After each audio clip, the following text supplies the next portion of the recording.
Hello भाई साहब, हाँ जी, जरा सा बाद में लीजिएगा ना, पहले चलिए कौन चीज़ है बिहार में तो तुरंत है। नहीं सर, वो पटना का लोकल है, ये पूरे स्टेट का कवरेज है। एक के नाम से तो नाम यहाँ आगे पता चल रहा है। अरे एक ही नाम का दो कैसे हो गया भाई? नहीं, कुछ अंतर, लोगों में अंतर होगा कि रजिस्ट्रेशन कैसे हो गया? रजिस्ट्रेशन कैसे हो गया? एक नाम का लोकल है पटना सिटी का। हाँ, चलिए ठीक। सर, जिस तरीके से रिजल्ट आया है, लगता है आपको कि लोकसभा चुनाव पे भी कोई असर पड़ेगा? रिजल्ट जो आ रहा है ये तो बिल्कुल जो एक्सपेक्टेड लाइन जिसको कहते हैं उसी पर है। बीजेपी 2 राज्यों में जीत गई है। दिल्ली वगैरह का तो पहले ही से चर्चा में थी और राजस्थान के बारे में, इसलिए जनता का जो फैसला होता है वो सिरोधार्य किया जाता है।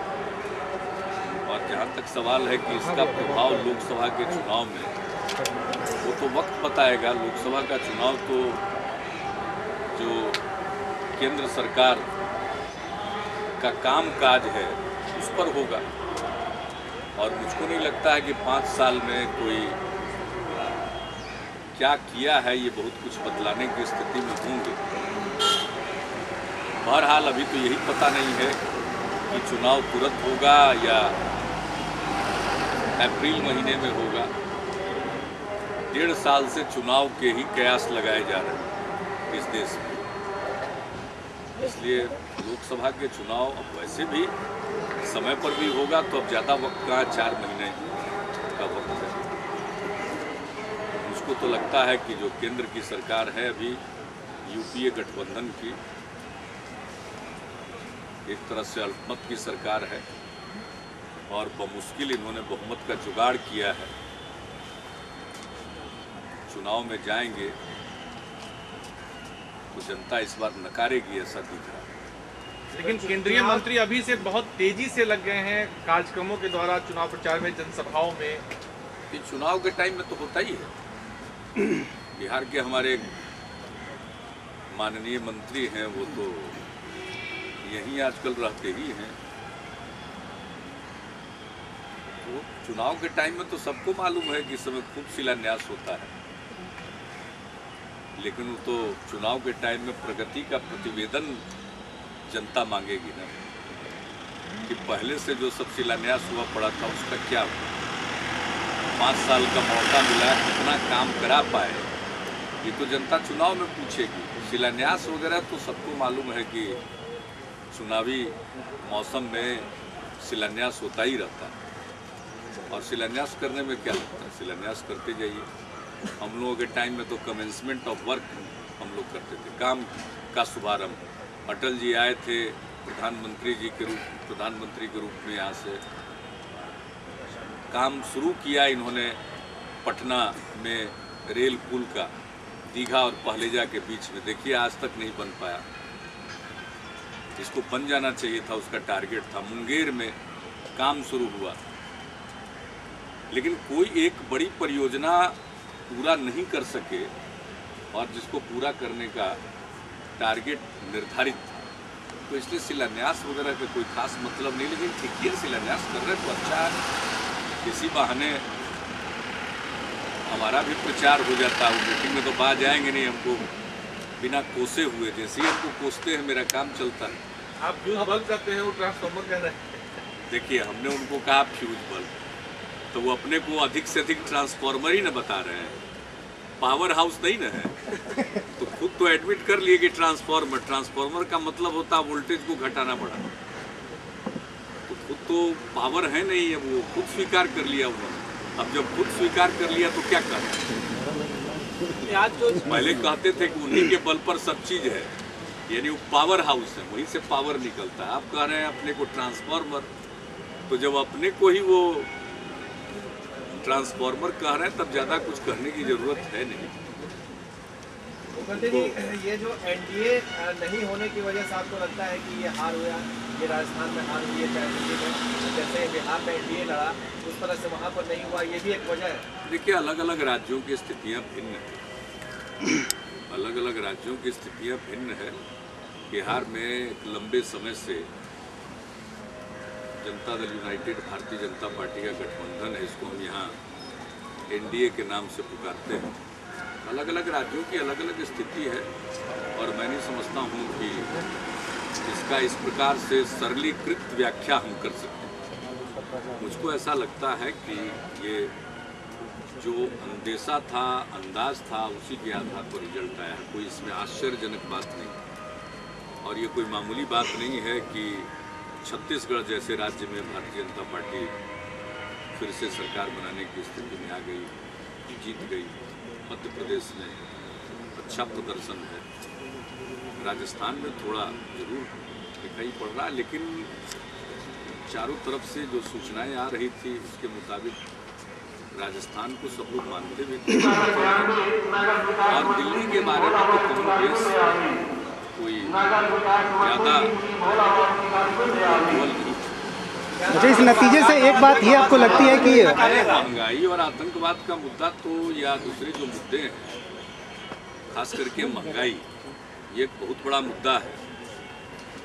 वो तो जो लोकसभा का आम चुनाव होगा उसमें बहुत प्रमुख मुद्दा के रूप में रहेगा, बहुत प्रमुख मुद्दा के रूप में रहेगा। पुरानी सरकार जो एनडीए की थी, आदरणीय अटल जी के नेतृत्व में, उनके काम से जो अर्थव्यवस्था में तेजी आई उसका लाभ यूपीए की सरकार को मिला, लेकिन इनका अपने किसी काम के चलते कोई ऐसी बात नहीं हुई जिसमें देश तरक्की कर रहा हो, ये दिखाई पड़े या इसको साबित करने की स्थिति में हो। और चारों तरफ समाज में विभेद पैदा हुआ। तो ये सारे ऐसे मसले हैं और जिस प्रकार से अमेरिका के साथ केंद्र की सरकार का लगाव सामने आया, परमाणु करार को ही अपनी सबसे बड़ी उपलब्धि मानते हैं, जिस परमाणु करार के बारे में आम जनता को कोई खास दिलचस्पी ही नहीं है, उसकी बिजली पता नहीं कितने वर्षों के बाद आएगी और वो ऐसी चीज़ है कि जो अमेरिका खुद नहीं लगाता है। तो कुल मिलाकर इनके पास गिनाने के लिए कोई उपलब्धि नहीं है। इसलिए जब लोकसभा का निर्वाचन होगा तो इनको ये पता चलेगा। अच्छा, इस नतीजे से आपको लगता है एक बात ये भी स्पष्ट हुई है, अरे भाई ये तो 50-50 का गेम है, इसमें कौन है 50 क्या? अगर संख्या के हिसाब से देखें तो बड़ा राज्य मध्य प्रदेश वो जीते हैं, छत्तीसगढ़ वो जीते हैं। अच्छा मुकुंद जी, इस नतीजे से लगता है एक बात, कोई किसी को परेशान नहीं होना चाहिए और किसी को बहुत खुश नहीं होना चाहिए। ये जनता भी महान है, सबको थोड़ा खुश होने के लिए और थोड़ा आत्मचिंतन करने के लिए उन्होंने मौका दे दिया है और अब वक्त है अगले लोकसभा के चुनाव में सब अपना एनडीए को क्या सबक संकेत है ये चुनाव? आने वाले पार्लियामेंट चुनाव के लिए एनडीए को कोई संकेत है? भाई एनडीए तो कहीं लड़ ही नहीं रही थी पार्लियामेंट के लिए सर, उसमें अच्छा इस नतीजे से आपको लगता है एक संकेत ये भी है कि आतंकवाद का मुद्दा, अभी एनडीए वाले राज्यों में कहाँ चुनाव था? अच्छा इस नतीजे से आपको ये लगता है एक संकेत है कि आतंकवाद का मुद्दा कोई किसी पार्टी के पक्ष में नहीं गया है, इसलिए इस पर राजनीति नहीं होनी चाहिए, ये एक मैसेज इस नतीजे में आपको दिखाई दे रहा है? सहमत हूँ। अब ये राजनीति की बात है, आतंकवाद का जो प्रश्न है वो एक अंतर्राष्ट्रीय प्रश्न है। इसके बारे में मेरी अपनी समझ है कि एक नेशनल कॉन्सेंसस लोगों को बनाना चाहिए। जैसे फॉरेन पॉलिसी के बारे में आमतौर पर देश में एक नेशनल कॉन्सेंसस होता है, उसी तरह से आतंक के मसले पर होना चाहिए और दुनिया भर में जहाँ कहीं भी आतंक की कार्रवाई होती है उसकी निंदा होनी चाहिए।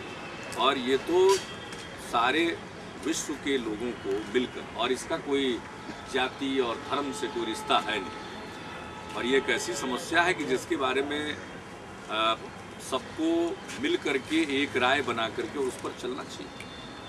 ये तो एक बीमारी है, उसका हल ढूंढना चाहिए, सबको मिल करके हल ढूंढना चाहिए। और मेरी समझ से जो सबसे ज़्यादा जरूरी है देश के अंदर वो है आपसी सद्भाव। जो आतंकवादी कार्रवाई होती है उसका एक मकसद होता है कि इस देश में सांप्रदायिक तनाव हो, और हम अगर सांप्रदायिक सद्भाव कायम रखने में सफल रहते रहेंगे तो फिर जो आतंकवादी कार्रवाई करने वाले हैं वो थकते चले जाएंगे। और बाकी जो इसमें संलिप्त लोग होते हैं उनको पहचान करके उन पर कार्रवाई करना और जो भी और बाकी कार्रवाइयाँ और अंतर्राष्ट्रीय जनमत बनाना, ये सब तो संयुक्त रूप से होना चाहिए। और हमको नहीं लगता है कि इसमें कोई दो राय होनी चाहिए। हाँ, केंद्र की सरकार ने 4.5 साल, 4.25 साल का वक्त गंवाया है। इनको इन सारे मामलों पर पहल करनी चाहिए थी और दुनिया भर में एक माहौल बनाने के लिए इनको पहलकदमी करनी चाहिए थी और देश के अंदर एक कॉन्सेंसस बनाने की कोशिश करनी चाहिए। तो सरकार के नाते वो नहीं कर पाए, इसकी आलोचना उनकी हो, इस पक्ष की उनकी आलोचना हो। लेकिन कहीं कोई खास घटना होती है, उसके बारे में किसी को लाभ या किसी को नुकसान, ये मैं समझता हूँ कि कोई राजनीतिक दृष्टिकोण से ये बात उसको युक्ति संगत नहीं है। रेल नीर का दाम बढ़ा दिया गया, 12 रुपये कर दिया। अरे रेल नीर तो हम बनाएं कि रेलवे को फ़ायदा होगा और रेलवे में उसकी ज़रूरत को पूरा करेगा ये, और एक विश्वसनीय और अच्छा और शुद्ध बोतल बंद पानी लोगों को मिलेगा और रेल की ज़रूरतों को पूरा करने के बाद बाहर के बाज़ार में भी ये अपना स्थान बनाएगा। लेकिन हमारे बात तो रेल नीर पर ध्यान दिया नहीं गया और अब तो दाम बढ़ा दिया ताकि और रेल नीर का सीधा बढ़ सर अपोजिशन क्या बात करते हैं? अपोजिशन रेल पर बात करने से क्या फायदा? अब तो बहुत जल्दी चुनाव है। अपोजिशन गायब रहा लगातार, अपोजिशन गायब रहा लगातार हाउस से। ये दुखद है, वो कोई मुद्दा नहीं बता सके कि क्यों गायब रहे। उन्होंने एक बात कही कि ये सत्र छूटा है, तो मैं इसको समझने में असफल हूँ कि ये सत्र छोटा करने वाले लोग अपने कार्यकाल के विंटर सेशन को देख लेते। समाचार पत्रों ने छाप दिया कि किस साल कितने दिन का सत्र हुआ। सरकार के पास जो बिजनेस था, जो काम था, उसके हिसाब से सत्र की अवधि प्रारंभिक तौर पर निर्धारित की गई। लेकिन हम लोगों ने साफ कहा कि और काम होगा तो हम सत्रावधि बढ़ाने के लिए तैयार हैं और जितने विषय पर चर्चा विपक्ष चाहता है हम उन सारे विषयों पर चर्चा के लिए तैयार हैं। तो सत्र की अवधि काम होने की स्थिति में बढ़ाने को तैयार है, हर विषय पर चर्चा के लिए तैयार है। तो इसके बाद सदन से बाहर रहने का उनका निर्णय मेरी समझ से कहीं से भी लॉजिकल नहीं है, तार्किक नहीं है और संसदीय लोकतंत्र को मजबूत करने वाला नहीं है। विपक्ष को रहना चाहिए और विपक्ष के रहने से एक वातावरण दूसरा होता है, हर विषय पर चर्चा होती है, उनकी भागीदारी होती है। इसलिए हम लोगों को तकलीफ है, लेकिन वो कोई कारण नहीं बता सके जो एक तार्किक कारण हो। मुझको ऐसा लगता है कि कारण कोई और होगा, रहने का मन नहीं होगा। क्या कारण हो सकते हैं, क्या लगता है? पता नहीं, अब यही बिहार में घूम रहे हैं, हो सकता है सबको इंगेज कर। सदन में इस तरह से गायब रहना आपको लगता है लोकतंत्र के लिए तंत्र के परंपरा के लिए ठीक है? नहीं, सदन में रहना चाहिए, डिबेट में हिस्सा लेना चाहिए और तब जबकि सरकार हर चीज के लिए तैयार है, सदन की अवधि बढ़ाने के लिए तैयार, हर विषय पर चर्चा करने के लिए तैयार। भाई जो शुरू में सरकार की तरफ से सदन के सत्र के बारे में और कार्यक्रमों के बारे में निर्णय होता है, वो उनके पास जो काम उपलब्ध होता है उसके आधार पर होता है। तो हम लोगों के पास जो काम था उसके आधार पर सत्र की अवधि का निर्धारण हम लोगों ने किया। लेकिन एक बार जब सत्र प्रारंभ हो जाता है तो सदनों की जो कार्य मंत्रणा समिति है उसमें चर्चा होती है और उसमें ये बात सामने आती है कि नहीं काम और है, तो सत्रावधि बढ़ाने की बात होती है और सरकार तैयार थी। लेकिन उनको लगता है कि बहिष्कार के लिए बहिष्कार करना था उनको, इससे वो कोई मकसद हासिल नहीं कर सकते पूरा कर। और ये तार्किक बात है ही नहीं। एक दिन के लिए सेशन हुआ है, जो लोग बहिष्कार का नेतृत्व कर रहे हैं उनके कार्यकाल में रविवार को राज्यपाल महोदय का अभिभाषण कराया गया, सेशन शुरू हुआ, में तरह तरह की बातें हो गई और हम लोगों को कहते हैं, और हमारा कितना लंबा सत्र होता है, बजट सत्र, और हम 31 मार्च के पहले बजट पूरा पास करा दें। अरे पता नहीं वर्षों के बाद वो फिर से परंपरा शुरू हुई है, वरना छोटे समय के लिए बजट सत्र हुआ, वोट ऑन अकाउंट लेकर के फिर लोग मानसून सत्र में बैठ करके पूरा बजट पास करते हैं। हम तो पूरा बजट लाते हैं, फरवरी से बैठते हैं और पिछले साल का तजुर्बा हम तो चाहते थे कि 2-4 दिन और हो, काफी विधेयक थे, तो हुआ कि नहीं साहब अब ज्यादा मत बढ़ाइए, देर तक बैठ करके काम पूरा कर दिया। देर तक बैठ करके हम तो हमेशा बढ़ाने के लिए, और मैं तो मेरी तो आस्था है संसदीय लोकतंत्र में, इसलिए अगर जरा भी कोई गुंजाइश बने तो सत्र बढ़ाने में मुझको खुशी होगी। अब आज भी अंतिम समय बीत रहा है, अगर उन लोगों को लगता है अभी भी आज को कोई एतराज नहीं है, मुझे तो खुशी होगी। लेकिन हाँ भाई, सब विषय पर बहस के लिए तैयार है, उन लोगों को भी सुनना चाहिए। हमेशा होता यही है कि वो हमको सुने बगैर बाहर चले जाते, वो करने के लिए कुछ नहीं कहा, कोई लिखा पढ़ी हमने नहीं किया। हमने तो कहा था कि एनएसजी का जब विस्तार किया जा रहा है तो एक नीति के तौर पर हमने कहा कि भाई व्यक्तिगत सुरक्षा के लिए राज्य और केंद्र की अन्य एजेंसीज हैं, एनएसजी को इस खास काम के लिए ट्रेन किया जाए, अगर बढ़ाया जा रहा है, इसको स्टेटस सिंबल न बनाया जाए। हमने इतनी बात कही थी। हमने तो न लालू जी का नाम लिया था, न कुछ किया था। वो एनएसजी का गार्ड अपना दुगना करवा ले, हम लोगों को क्या एतराज है। सीआरपी की एक कंपनी लगी हुई है, बिहार पुलिस है, आरपीएफ है, एनएसजी है, जितना और मन करे, आईटीबीपी, जितने और एजेंसी की उनको जरूरत हो सब ले लें, हम लोगों को क्या एतराज है। राज दिल्ली में उनका है, जितना एजेंसी लेकर के चले अच्छा चले, और जितना सिक्योरिटी लेकर के वो चले, हम लोगों को क्या एतराज होगा, हम लोगों को कोई एतराज नहीं। लेकिन आपका सुझाव लागू होता है अडवाणी जी, राजनाथ सिंह पे भी तो लागू होता ही है। वो क्या पता है भाई, ये तो लालू जी का है। लालू जी के प्रश्न में हमको उलझने की कोई आवश्यकता नहीं है। मैंने कोई उनके एनएसजी के विड्रोवल की बात नहीं कही थी, हम ऐसा करेंगे भी नहीं। हमको मालूम है कि उनका प्राण बसता है उन्हीं सब चीज़ों में, तो कम से कम उनके इतने हिमायती हैं कि उनका माने वो सूखने न लगे, ये हम क्यों चाहेंगे। वो फले फूले और इसी प्रकार से प्लेटफॉर्म वगैरह का उद्घाटन करते रहें।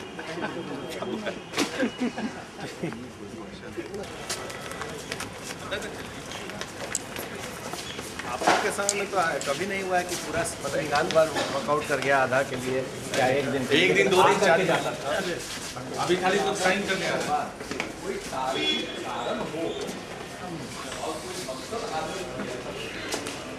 बात लगे दिल पे बिया के तकलीफ हो गया, हाँ खाली समझ के फेर